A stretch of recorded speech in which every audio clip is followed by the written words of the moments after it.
African spirituality was colonized, and the colonization of the African removed him from his land, removed him from his waters, and removed him from his familiar air.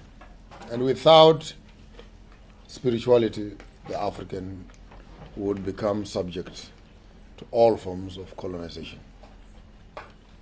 The Africa we had prior to colonization was a 7G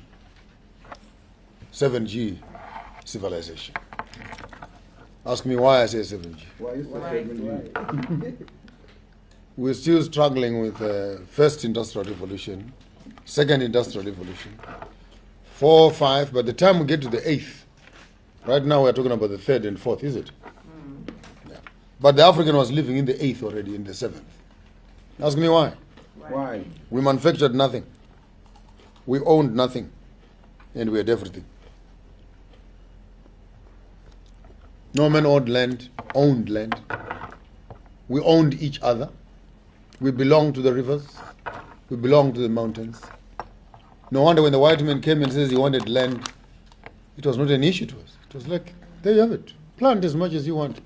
Only to come back 2 weeks later and 5 days, put a fence, and he's holding a gun. But we never thought in our heads that someone would take land and put it in a briefcase and run away with it and disappear. So giving you land was part of humanity.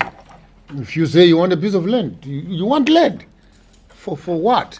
And I want you to understand the pain of being duped into thinking you are doing something when the one who is duping you has got another agenda altogether. So we will look into the system that constructed the destructive Africa that we find today.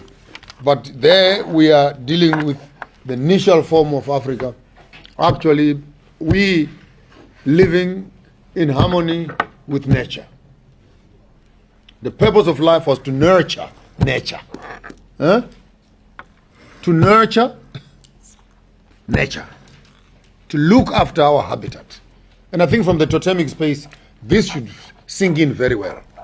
That with our totems then worked to connect us with our ground, with our waters, with our air. And for me, that is the basic form of spirituality. And you'll be hearing lots of other arguments coming up later on religions and etc. African spirituality is not religion.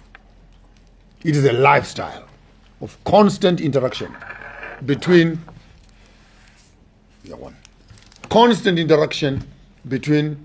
culture, the community, and its people, and the environment that is around them.